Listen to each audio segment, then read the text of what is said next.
Friends, Dubai mall entry कर ली है हमने और ये जो एरिया है वो दुबई मॉल फैशन एवेन्यू है। आगे जाके दुबई मॉल प्रॉपर जो है वो चालू होगा।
दोस्तों, हम इंटरनेशनल टूर करते हैं तो हमारे जहन में 4-5 चीज़ें का बहुत टेंशन रहता है। अगर हम लोग इंडिविजुअल जाते हैं तो अगर आप टूर में जाते हो तो कोई दिक्कत नहीं है, लेकिन इंडिविजुअल अगर आप एक्सप्लोर करना चाहते हो तो बहुत सारी चीज़ों का हमें ध्यान रखना होता है।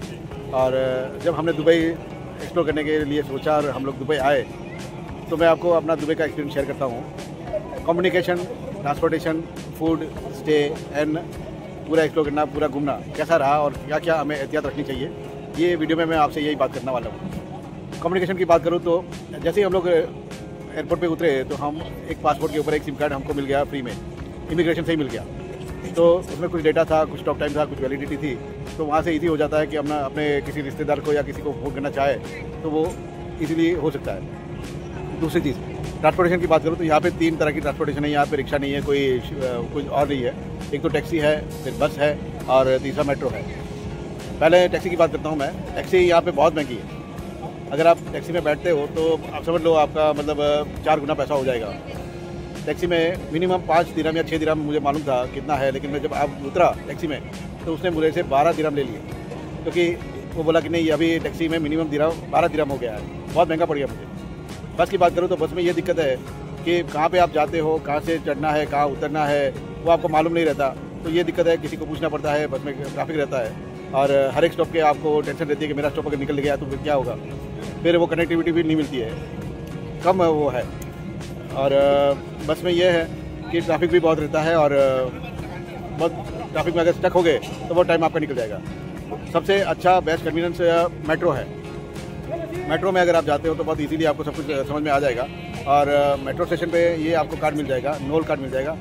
नोल कार्ड आप ले लेते हो तो उसमें मिनिमम बैलेंस 20 रुपये से आप स्टार्ट कर सकते हो। और जैसे ही अपना सिस्टम है मुंबई में और दिल्ली में, कार्ड से अपना पैसा कटता रहता है। एंट्री में कुछ नहीं कटेगा, जब बाहर निकलोगे तब पैसा आपका ये कार्ड से कट जाएगा। मिनिमम 3 है, मैक्सिमम 5 दिरहम है, तो ये अच्छी बात है। और बस में अगर आप ट्रैवल करते हो तो ये भी नोल कार्ड चलेगा, टैक्सी में भी नोल कार्ड चलेगा। तो बस में अगर आप जाते हो तो एंट्री के वक्त आप नोल कार्ड करते हो तो खास ध्यान रखिए कि आप उतरते वक्त भी ये नोल कार्ड आप स्कैन करवाते हो। नहीं तो क्या है कि आपकी एंट्री होगी लेकिन एग्जिट नहीं हुई, बस घूमती रहेगी, आपका पैसा कटता रहेगा। तो ये एक चीज़ ध्यान रखने वाली है। रहने की बात करूँ तो रहने में यहाँ पे आपके पास मल्टी ऑप्शंस है, बहुत सारी होटल्स है आपके बजट में है। और मैं तो ये कहता हूँ कि आप ऑनलाइन बुकिंग करके आइए कोई भी साइट से, उसमें आपको ज़्यादा बेनिफिट रहेगा। मेरे केस में मुझे 40% डिस्काउंट तक मुझे होटल मिल गई थी। यहाँ पे जो मैं आता हूँ तो मुझे 100% होता है, ऑनलाइन में करवाता हूँ तो मुझे 60% में वो होटल मिल जाती है। तो ये एक अच्छी बात है। और आपके बजट के हिसाब से यहाँ पे होटलें बहुत है। खाने की बात करूँगी, यहाँ पे वेजिटेरियन और नॉन वेजिटेरियन दोनों के लिए बहुत सारे ऑप्शन है। आपके बजट के अनुसार सब कुछ आपको यहाँ इजीली अवेलेबल है। इसके लिए तो बहुत कुछ है। आपका 10 दिन भी आपको कम पड़ेगा और आप थक जाओगे, इतना घूमने के लिए है। लेकिन हाँ, यहाँ पे हर एक जगह टिकट होती है। किसी के 80 दिरहम है, किसी की 100 दिरहम है, किसी की 200 दिरहम है। और ये टिकट आपको मतलब एक्स्ट्रा आपकी लगेगी हर जगह टिकट। तो ये चीज़ आपको ध्यान में रखनी है।